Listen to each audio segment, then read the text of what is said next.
you all.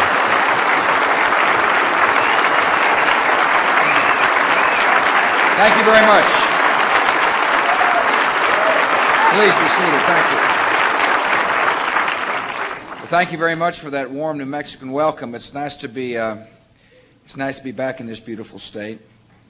I'm particularly delighted to be sharing the podium with a remarkable American, Pete Domenici.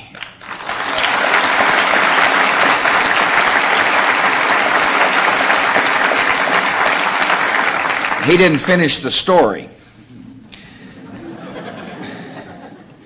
After I interrupted him, he re-interrupted me and gave me my marching orders. I said, "Yes, sir, Mr. Senator." No, I really enjoy working with Pete, and I appreciate so very much that leaders such as Pete have been working to make America a more welcoming place for people with disabilities.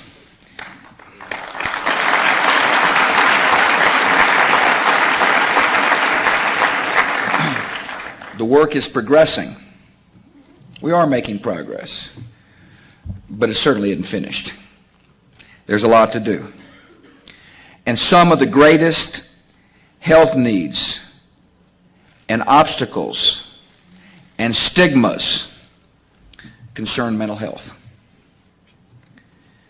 We are determined to confront the hidden suffering of Americans with mental illness. Pete and I share a lot in common. We love the Southwest. We care deeply about issues that face our country, and we both married above ourselves.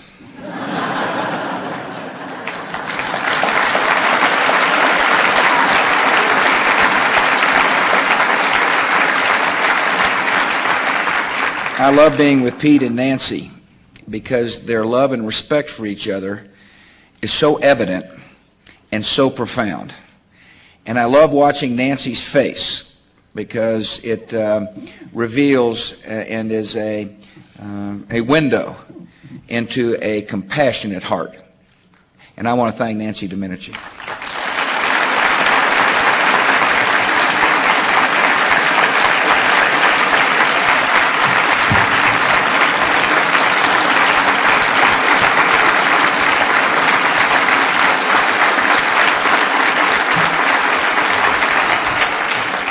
I also want to thank Charles Curry for coming. Pete introduced Charles. Charles is a good hand, and I appreciate him being here. I also want to thank Phil Eaton and all the good folks here at the University of New Mexico. I'm so honored also to be traveling today with Heather Wilson. Heather is a solid citizen who brings a lot of dignity to the office she holds and a lot of class, and I'm proud to call her friend. I want to thank the state officials who are here. Lieutenant Governor, thank you for coming. I also want to tell you about a lady I met named Lucy Salazar. Where's Lucy? Is she here? Lucy, thank you for coming.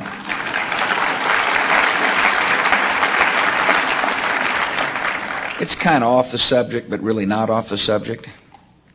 Because one of the things I try to do when I go into communities is herald soldiers in the armies of compassion, those souls who have heard the call to love a neighbor like you'd like to be loved yourself and have followed through on that call, the selfless citizens whose compassion for their neighbor is really one of the things that makes America so strong and powerful, particularly as we stand tall in the face of evil. I like to tell my fellow citizens that if you're interested in fighting evil, which, by the way, we're going to do, if you're interested,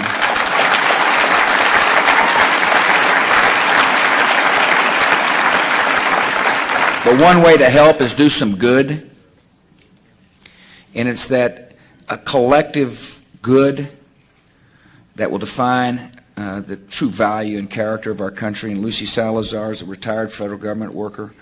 She teaches reading skills to pre-kindergarten and kindergarten children, which is incredibly important. She helps those with disabilities participate in the fine and performing arts. She volunteers through her church. She is a great citizen. And oftentimes, citizens such as her never get the praise they deserve. Lucy, thank you for coming and representing thousands of people out there.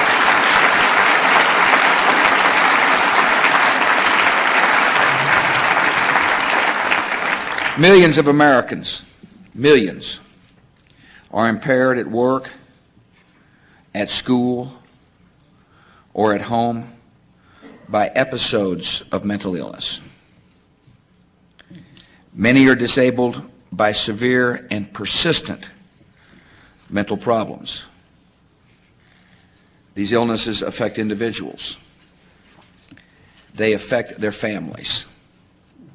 And they affect our country.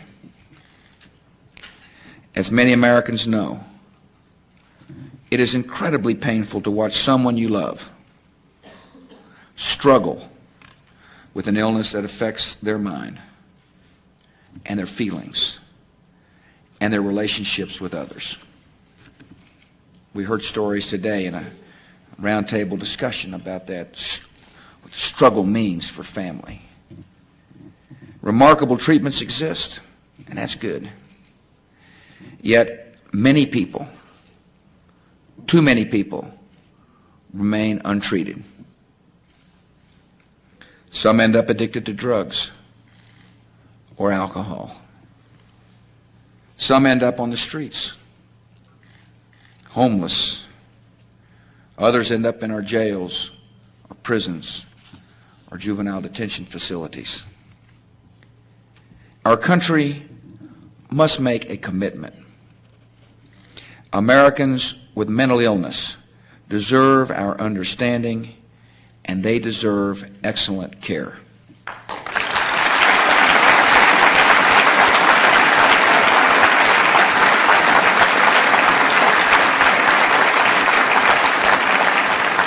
They deserve a health care system that treats their illness with the same urgency as a physical illness.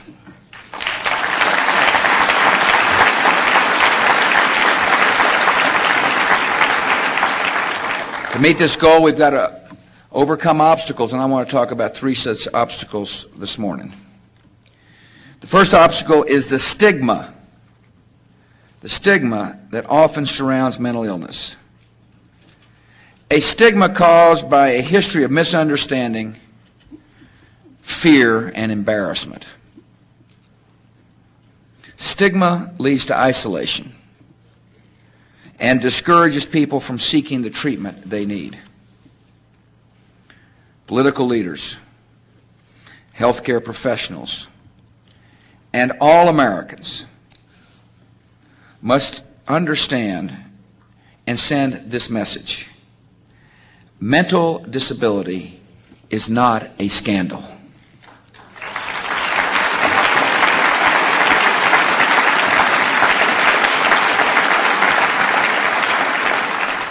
It is an illness. And like physical illness, it is treatable, especially when the treatment comes early. Today, new drugs and therapies have vastly improved the outlook for millions of Americans with the most serious mental illnesses, and for millions more with less severe illnesses. The treatment success rates for schizophrenia and clinical depression are comparable to those for heart disease. That's good news in America. And we must encourage more and more Americans to understand and to seek more treatment. Second obstacle to quality mental health care is our fragmented mental health service delivery system. Mental health centers, hospitals, homeless shelters, the justice system, and our schools all have contact with individuals suffering from mental disorders. Yet many of these disorders are difficult to diagnose.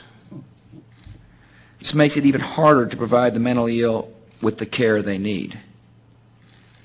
Many Americans fall through the cracks of the current system. Many years and lives are lost before help, if it is given at all, is given. Consider this example. For the experts in the field, they will confirm this is a story which is oftentimes too true. A 14-year-old boy who started experimenting with drugs to ease his severe depression. That happens. His former honor student became a drug addict. He dropped out of school, was incarcerated 6 times in 16 years. Only 2 years ago, when he was 30 years old, did the doctors finally diagnose his condition as bipolar disorder, and he began a successful program, a successful long-term treatment program. And to make sure that the cracks are closed, I am honored to announce what we call the new Freedom Commission on Mental Health. It is charged to study the problems and gaps in our current system of treatment and to make concrete recommendations for immediate improvements that will be implemented.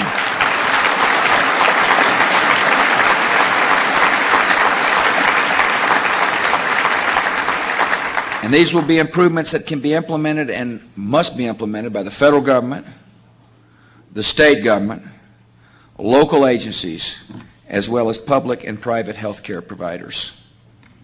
To chair the commission, I've selected Michael Hogan, Dr. Hogan. Appreciate you coming, Michael.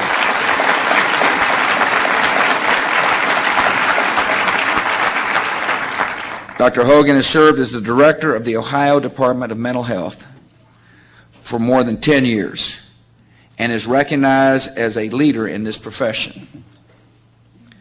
He has been focused as a state official on how our mental health system works and how it doesn't work. I look forward to the Commission's findings. I look forward to their proposals. I look forward to making progress in fixing the system so that Americans do not fall through the cracks.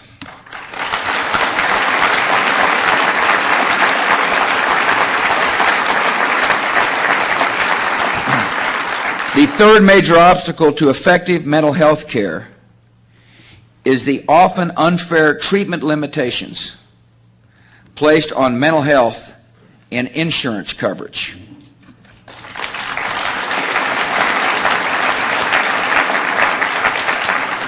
Many private health insurance plans have developed effective programs to identify patients with mental illnesses, and they help them get their treatment they need to regain their health.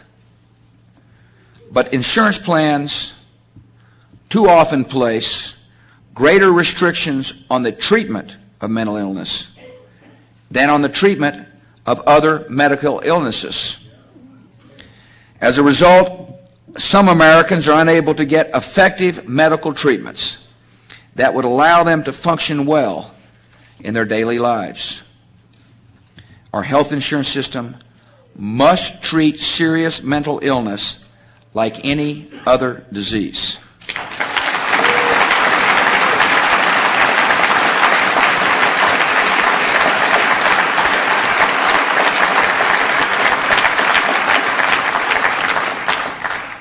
And that was Senator Domeninci's message to me at the Oval Office. And it was Nancy's message when we had him up for dinner. And I want to appreciate the fact that they have worked tirelessly on this problem.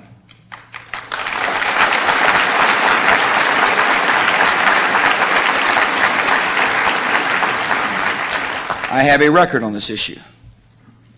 As the governor of Texas, I signed a bill to ensure that patients who critically need mental health are treated fairly. Senator Domenici and I share this commitment. Health plans should not be allowed to apply unfair treatment limitations or financial requirements on mental health benefits.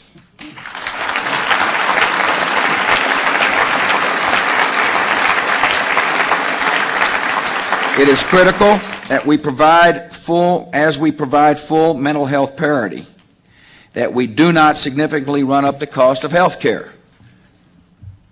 I work with the senator. I will work with the speaker. I'll work with their House and Senate colleagues to reach an agreement on mental health parity this year.